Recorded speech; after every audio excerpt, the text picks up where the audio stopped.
سلام تماشابینان گرامی، خلاصه خبرهای مهم 11 اپریل تاجیکستان و منطقه را از پایگاه خبری بامداد برایتان پیشکش میکنیم. شروع میکنیم از یک نگاه کوتاه به سرخط خبر مهم روز. در این برنامه بازداشت دو جوان تاجیک از سوی طالبان در افغانستان، نامه زن پناهجوی تاجیک به پرزیدنت لیتوا، ما با امید در شما را کوفتیم. الهام سیرحمانزاده در ایتالیا با درخواست وزارت کارهای داخلی تاجیکستان دستگیر شده است. پلیس در کراسنویارسک از مهاجران تاجیک دستگیر شده خواست با ارتش روسیه قرارداد بندند. شما را کی زاییده است؟ عبادالله مشرف در شهر برخورد تندش با رقاصه‌ها گفت یگان گپ بیزیب نگفتم. و اکنون تفصیلات خبرها. المیر سعد که خود را همچون پایگاه اطلاعاتی حرکت تندرو طالبان به ضد سازمان تندرو داعش معرفی میکند، روز 9 اپریل سال 2024 با نشر یک ویدیو درباره از سوی خدمات امنیت طالبان دستگیر شدن دو شهروند تاجیکستان خبر داد. به اطلاع این منبع، سراج الدین شمسوویچ دولتوف ساکن نویه واسه سال تولدش 2003 و همسال او سمیجان فیضوف از شهر کولوب هنگام مهاجرت کاری در ولایت ولادیمیر روسیه توسط شبکه تلگرام به صف داعش جلب شده به افغانستان آمدند و میخواستند از اینجا به شهر کویتا مرکز استان بلوچستان پاکستان رفته در آنجا تعلیم جنگی بگیرند. رسانه مربوط به طالبان می نویسد بلوچستان پاکستان در وقت‌های اخیر به یک پایگاه عمده تمرین و تعلیم جنگجویان سازمان تروریستی داعش تبدیل یافته است. سمیجان فیضوف و سراج الدین دولتوف در ویدیو نشر شده اعتراف میکنند که از آنها توسط تلگرام دعوت شد که برای گرفتن تعلیم علم شرعی و تمرین‌های حربی به کویتا هجرت کنند. سمیجان فیضوف میگوید که او در ولایت ولادیمیر روسیه کار میکرد و همراه سراج الدین دولتوف با راهنمایی توسط تلگرام از روسیه به ترکیه، از آنجا به ایران و از ایران به افغانستان گذشتند، ولی در راه سفر به کویتا در ولایت نیمروز از جانب ماموران امارت اسلامی افغانستان دستگیر شدند. طالبان حکومت در افغانستان ساخته‌شان را امارت اسلامی نام کردند. سراج الدین دولتوف نیز عین حرفای سمیجان فیضوف را تکرار کرد و گفت که آنها از طریق ترکیه و ایران به افغانستان آمدند و در اینجا امر گرفتند که برای تعلیم و تمرین به کویتا بروند، ولی در راه دستگیر شدند. معلوم نیست که این اعتراف گناه از زبان این دو جوان تاجیک در چه شرایط ثبت شده است. گفته می شود آنها هر دو حالا در زندان طالبان قرار دارند. در همین حال امرالله صالح سابق نایب پرزیدنت افغانستان اخیراً در یک مقالات در نشریه روسی نیزویسنیا گازیتا ادعا کرده بود که خدمات امنیت طالبان از نام داعش در شبکه‌های اینترنتی گروه‌های قلبکی درست کرده است و افراد مایل برای پیوستن به صف تندروان را به دام خود افکنده به افغانستان دعوت می‌کنند و سپس برای نمایش مبارزه خود با داعش آنها را دستگیر می‌کنند. مقامات تاجیکستان تا کنون به این خبر بازداشت دو زاده تاجیکستان در افغانستان با اتهام همکاری با داعش واکنش نکردند، ولی پرزیدنت تاجیکستان امامعلی رحمان ماه ینور سال 2024 تمام رهبران مقامات امنیت و حفظ حقوق ولایت ختلان و منطقه کولوب را با جمع معاونانش از منصب‌ها برکنار کرد و منابع آگاه می‌گفتند که یک سبب اصلی این تصمیم افزایش شماره زادگان جنوب تاجیکستان به خصوص منطقه کولوب در صف گروه‌های افراطی و تروریستی و اشتراک آنها در حمله‌های تروریستی در خارج شده است. حرمت بیبی رحمتشاه و همسر سلیمان دولتوف، یک فعال اپوزیسیون تاجیک که در کشور اروپایی لیتوا به حبس گرفته شده است، روز 9 اپریل سال 2024 در یک نامه سرگشاده از پرزیدنت لیتوا گیتاناس ناوسیدا برای اهل سرنوشت شوهرش یاری خواست.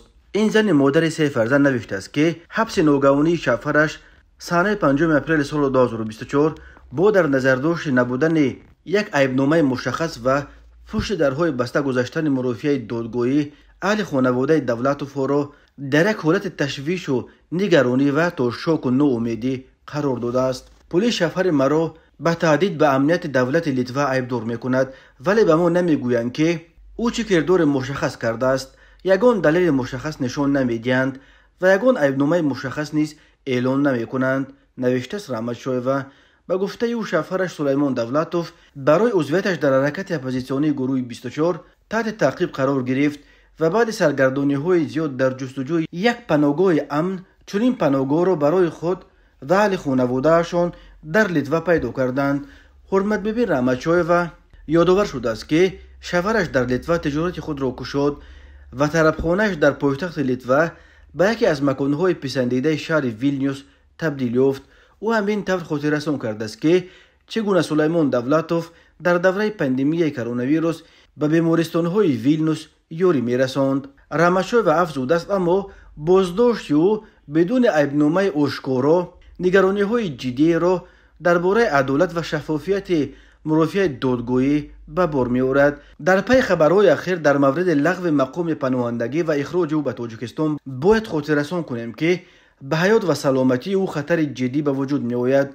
من نمی‌توانم اظهار تشویش نکنم و دخالت شما را به این قضیه تقاضا نکنم. به عقیده همسر سلیمان دولتوف مخفی گذاشتن دادگاه صلح‌های را درباره تا کجا اساس داشتن بازداشت او و صرف نظر شدن ارزش‌های دموکراتی در این کشور اروپایی او را به تشویش آورده است. او به آشکارا و شفاف گذرانیدن مرافع دادگاه پایفشاری کرده، همچنین خواسته است که اگر سلیمان دولتوف حتی اگر یگان جنایت کرده باشد پس بگذار در قلمرو لیتوا محاکمه شود. راماچویوا نوشته است که شوهرش شناسنامه خارجی ندارد و در صورت اخراجش از لیتوا او را به تاجیکستان بفرستند، چون که یگان کشور دیگر طبق مقررات موجوده بین المللی او را به قلمروش راه نمیدهد. من و شوهرم سلیمان دولتوف به بیگانگی او باور داریم، ولی او میگوید اگر حتی گناهکار باشد او میخواهد به جای اخراج به تاجیکستان در لیتوا ادای جزا کند. بازگشت به تاجیکستان برای سلیمان به معنای سالهای طولانی زندان، شکنجه جسمانی و حتی احتمال مرگ است، نوشته است راماچویوا و به این دلیل از پرزیدنت لیتوا خواسته است که به این قضیه دخالت کرده مانع اخراج شوهرش به تاجیکستان شود. سلیمان دولتوف پناهنده سیاسی تاجیک را نیمه دوم روز 5 اپریل سال 2024 بعد نماز جمعه افراد نقاب‌پوش از نزد طربخانه‌اش در شهر ویلنیوس پایتخت لیتوا دستگیر کردند و روز یکشنبه 7 اپریل دادگاه ویلنیوس فعال تاجیک را برای 2 ماه یعنی تا 6 یونیو سال جاری به حبس پیشکی گرفت. دلیل بازداشت سلیمان دولتوف روشن نیست. مقامات امنیتی لیتوا گفتند که او به سازمان‌های افراطی رابطه داشت و به امنیت ملی این کشور خطر دارد. به این دلیل دادگاه سلیمان دولتوف پشت درهای بسته صورت گرفت. سلیمان دولتوف زاده شهر وحدت که 38 سال دارد از سال 2015 اینک 9 سال باز همچون پناهنده سیاسی همراه زن و فرزندانش در لیتوا به سر میبرد. تماشابینان عزیز، یادآور میشویم خلاصه مهمترین اخبار تاجیکستان را از پایگاه خبری بامداد تماشا دارید. برنامه را ادامه میدهیم.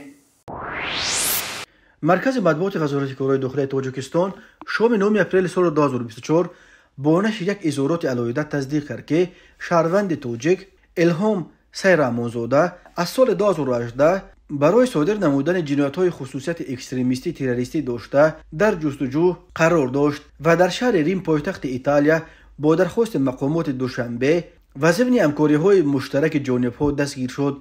وزارت کارهای داخلی تاجیکستان گفت حالا جهت استرداد سیرامونزاده از ایتالیا به تاجیکستان تدبیرهای ضروری اندیشیده شده ایستاده است. متن پاره اظهارات وزارت کارهای داخلی تاجیکستان چنین است: طبق اطلاع واسطه‌های اخبار عامه، شهروند جمهوری تاجیکستان اعضای تشکیلات اکستریمیستی تروریستی دولت اسلامی سیرامونزاده الهام در شهر ریم ایتالیا دستگیر کرده شده است.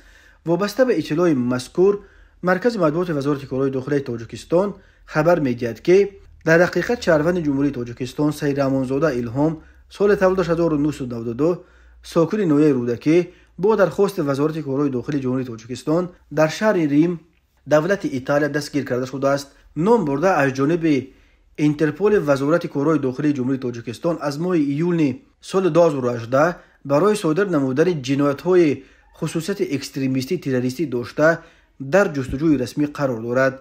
باید تذکر داد که نام برده ضمن همکاری‌های مشترک جانب‌ها دستگیر کرده شده است. این حال جهت استرداد نمودن سیرامونزاده به جمهوری تاجیکستان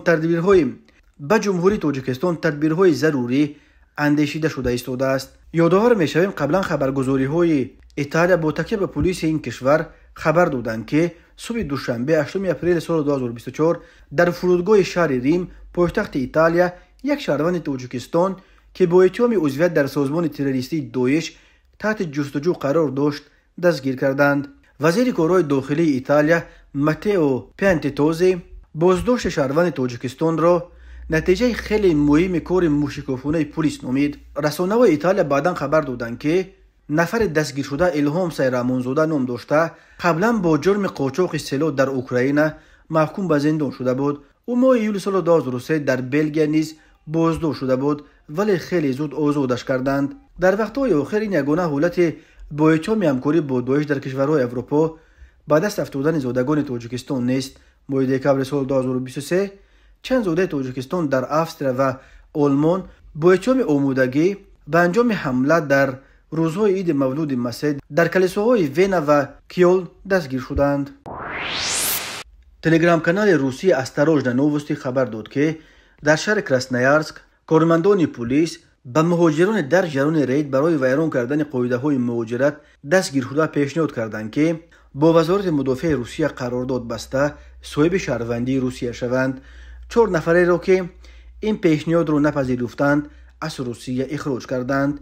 بنا به اطلاع پلیس کراسنویارسک روز 8 اپریل سال 2024 کارمندان پلیس در یک کارخانه محلی کارخانه کارکرد چوب و تخته و انبار میوه و سبزیجات رید گذرانده حجت 32 مهاجر را تفتیش کردند و 13 نفر را برای ویران کردن قاعده‌های بود و باش دستگیر کرده به شعبه پلیس بردند. در ویدیو نشر کرده ریاست کارهای داخلی کراسنویارسک دیده می شود که یک کارمند پلیس به مهاجران دستگیر شده مراجعت کرده به آنها بستن قرارداد با وزارت مدافع روسیه را پیشنهاد می کند. بر اساس قانونگذاری روسیه هر کدام شما می توانید با بستن قرارداد با وزارت مدافع و ادای خدمت حربی می توانید شهروند روسیه شوید. می گوید این کارمند پلیس به مهاجرانی که در و برویش قطار کرده شدند. معلوم نیست که آیا یگان نفر از مهاجران دستگیر شده از چنین راه و امکانیت به دست آوردن شهروندی روسیه استفاده برد و با ارتش این کشور قرارداد بست یا نه. ولی در خبر پلیس گفته می شود که 4 تن از مهاجران دستگیر شده را از قلمرو روسیه اخراج می کنند و یکی دیگر را 30,000 روبل جریمه بسته. به احتمال غالب اینها مهاجران می باشند که از رفتن به ارتش روسیه دست کشیدند. مقامات کراسنویارسک اخیراً خبر دادند که از اول سال 2024 در این منطقه 165 مهاجر سابق شهروندی روسیه را به دست آورده آشکار کرده شدند که خود را در کمیساریات‌های حربی ثبت نام کردند.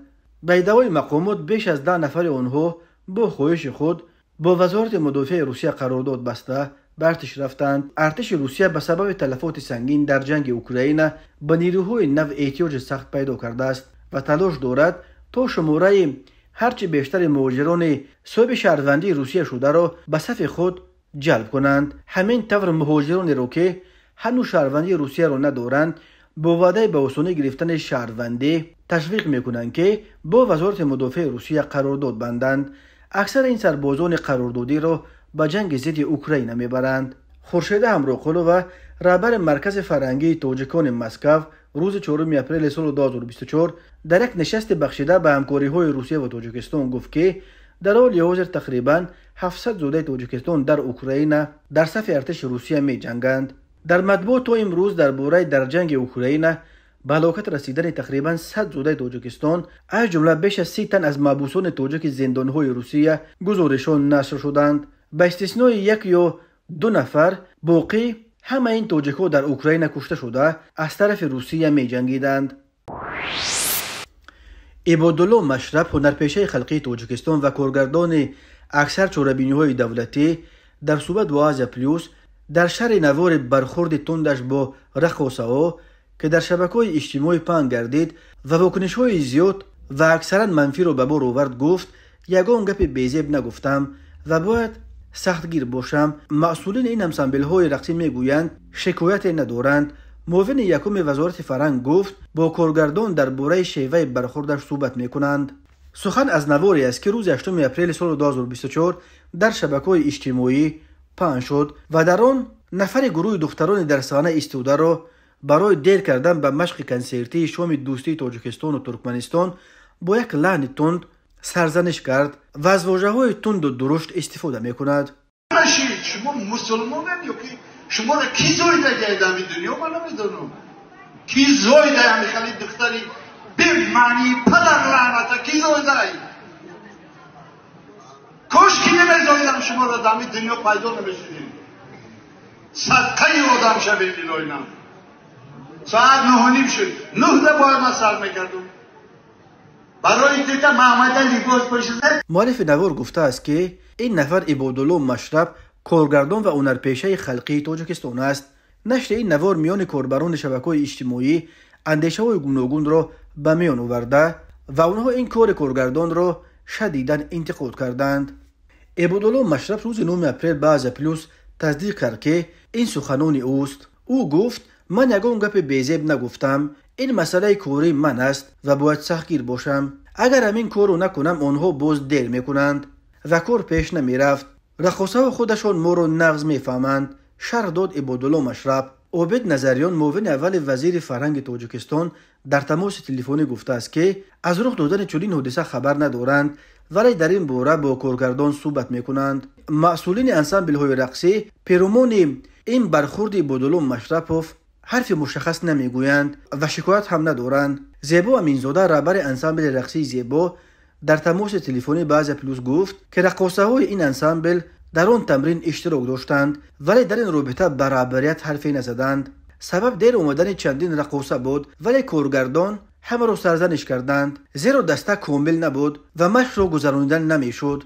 کاربران می نویسند که این افراد باید شأن و اعتبار مردم زیردست خود را چنین پس نزنند، خصوصا وقتی سخن درباره شخصیت‌های در جامعه شناخته و هنرمندان عنواندار می رود. تماشابینان عزیز و گرامی، این بود مرور به خلاصه چند خبر مهم امروز تاجیکستان.